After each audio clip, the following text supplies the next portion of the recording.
ምዕራፍ 8 ክፍል 4 አጼ ዘርዓ ያዕቆብ በ1434 ነገሰ። የሃዲያዋን ሙስሊም እሌኒን ክርስትና በማስነሳት አገባ። ወዲያውኑ ጸረ ሙስሊም ዘመቻዎችን ጀመረ። ሙስሊሞችንም ማረከ።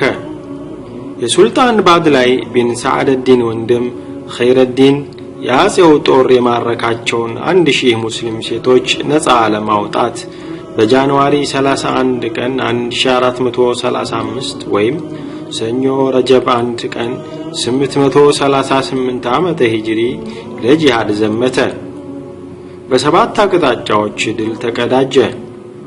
አንድ የአጼውን የጦር መሪና በርካታ ሰራዊቶችን ደመሰሰ። ሙስሊም ሴቶችንም ነፃ አወጣ።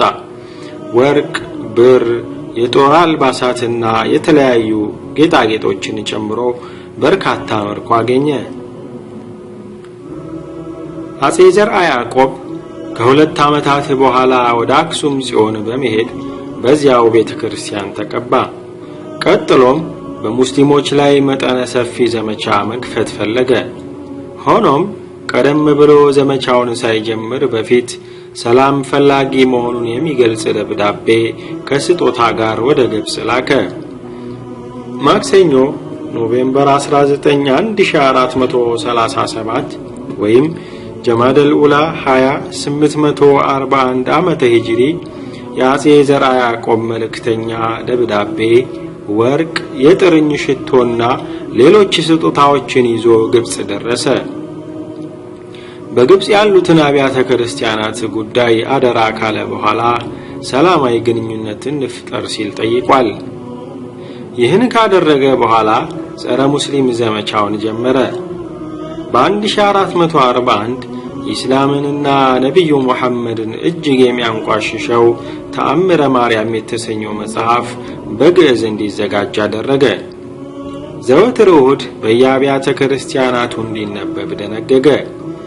ይህም ጸረ ኢስላም አስተሳሰብ በህዝቡ ልብ እንዲሰርጽ በማለም ነበር። በአሌክሳንድሪያው ፓትርያርክ ዮሐንስ 11ኛ ከ1428 እስከ 53 የኖረ የተጻፈ ደብዳቤ ለዘርዓ ያዕቆብ ደረሰው። ደብዳቤው ታዋቂዋ ደብረ ምጥማቅ ቤተክርስቲያን በሱልጣኑ ትዕዛዝ መፍረሷን የሚገልጽ ነበር። ደብዳቤው ሲደርሰው አጼ ዘርዓ ያዕቆብ እጅግ በማዘን ከቀሳውስቱ ጋር ብሔራዊ ሐዘን አወጀ። በዚሁ ስያሜ የሚጠራ ቤተክርስቲያንም በኢትዮጵያ እንዲሰራ አደረገ። ማስጠንቀቂያ ያዘለ ደብዳቤም ለሱልጣን ጀቅመቅ 1438 እስከ 53 የኖረ ላከ። ደብዳቤው በኖቬምበር 1443 ካይሮ ደረሰ። በደብዳቤው ዘርዓ ያዕቆብ ራሱን ጨምሮ ቀደምት አጼዎች ለሙስሊሙ እጅግ ተቆርቋሪዎች መሆናቸውን እርሱም የሙስሊሙን መብት በመጠበቅ እንቅልፍ እንደሚያጣ ጽፏል። ይህ ቅጥፈት ነው። እርግጥ በዚህ ደብዳቤው ራሱን የሙስሊም መብት ተቆርቋሪ አድርጎ አቅርቧል። በተቃራኒው ግን ዘርዓ ያዕቆብ በኢትዮጵያ ታሪክ ውስጥ በጸረ ኢስላም እንቅስቃሴው አቻ ካልተገኘላቸው አጼዎች መካከል ነው። አጼ ዘርዓ ያዕቆብ ለግብፁ ሱልጣን ዛሂር ጀቅመቅ ከዚህ ደብዳቤው ጋር ስጦታዎችን ልኳል። የተላኩት 200 ወንድ ባሪያዎች፣ 70 ሴት ባሪያዎች፣ የልብስ ማጠቢያ ምጣድ፣ ማንቆርቆሪያ፣ የወርቅ ጌጣጌጦችና በወርቅ የተለበጠ ሰይፍ ነበሩ። በአረብኛ ቋንቋ የተጻፈው ደብዳቤ እንዲህ የሚል ነበር። የእርሶ መልካም ዜና ደረሰን። እግዚአብሔር ይጠብቆትና በአገሮ በሙሉ በደል እንዲጠፋ አዘዋል። በዳዮችን ከበደላቸው መልሰዋል። የሚጎዱ ነገሮችን ከህዝቡ አስወግደዋል። እርሱ ያሉበትን መልካም ሁኔታ ስንሰማ ጓጓን፣ ደስም አለን። የእነርሱን መልካም ፈለግ ልንከተል ከኛ በፊት በአገሮና በአገራችን መካከል የነበሩትን ነገስታት ስምምነት ለመመለስ አሰብን። ለመጨረሻ ጊዜ ይህ ስምምነት የተደረገው በዛሂር ቡርቁቅና በልጁ ናስር ዘመን ነበር። በአያታችንና አባታችን ጊዜ የነበረው ውዴታና ስምምነት ነበር። እነርሱ በፍትህ የቆሙ ነበሩ። በተለይ በወንድሞቻችን ክርስቲያኖች ጉዳይ ላይ ሰው የእነርሱን አብያተ ክርስቲያናት ክብር እንዳይደፍር ይከለክሉ ነበር። ቀሳውስትንና መነኩሴዎችን ሰው እንዳይገድል ይጠብቁ ነበር። ከእነርሱም የሞተ ሰው ያለማንም ተቃውሞ ይቀበር ነበር። ወራሽ የሌለውን ሰው ደግሞ አባታችን ፓትርያርኩ ይቀብሩት ነበር። አሁን ይህ ስርዓት መቀየሩን ሰማን። ከወንድሞቻችን ክርስቲያኖች አንድ ሰው ሲሞት ከትልቅ ችግር በኋላ እንጂ አይቀበርም።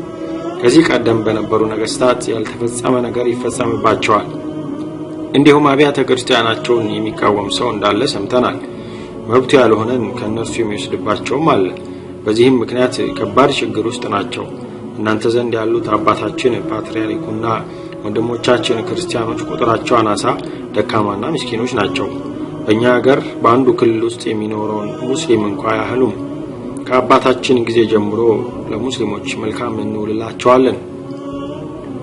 በሕይወታቸውና ገንዘቦቻቸው ጥበቃ እንቅልፍ እናጣለን። መስጊዶታቸውን አንቃወምም። እኛ ዘንድ ንጉሶቻቸው የወርቅ ዘውድን ይደፋሉ፣ የተጌጠ ባለ ኮርቻ ፈረስ ይጋልባሉ።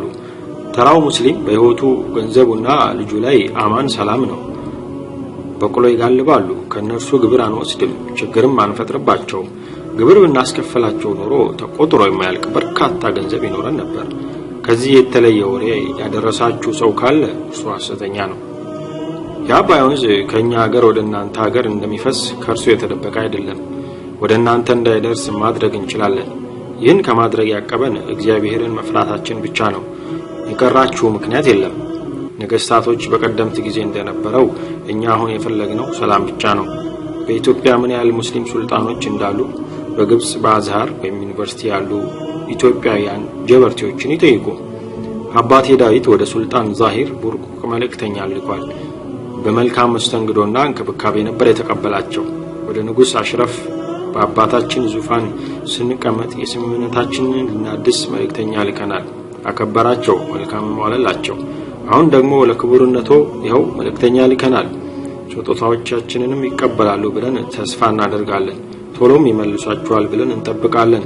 ከመልካም ተግባራት እርሶ ለሚፈጽሙት እኛም የእርሱን እጥፍ ፈጻሚዎች ነን። ሰላም በእርሷ ላይ ይስፈንና የማርያምን መቃብርና በኢየሩሳሌም ያለውን የመጥመቂያዋን ገዳም ሀበሾች እንዲያድሱ እንዲያዙ ጠይቃለሁ። እኛም እዚህ መስጊዶቻችሁንና ስርዓቶቻችሁን እየጠበቅን ነው። ወንድሞቼን ክርስቲያኖች ጉዳይ እንድታስቡበት ቃላችንን ጠብቀን ከአያታችንና አባታችን ጊዜ ጀምሮ መስጊዶቻችሁንና አዛኖችን ዝም ብለናል። እናንተ ክርስቲያኖችን አንተ ውሻ አትበሉ ብላችሁ ብቻ ታዛላችሁ። እኛ ግን ከዚህ አልፈን ሸሪፍን አንተ ሸሪፍ፣ ቃዲን አንተ ቃዲ፣ ለሼኩም አንተ ሼክ እንላለን። ይቀጥላል።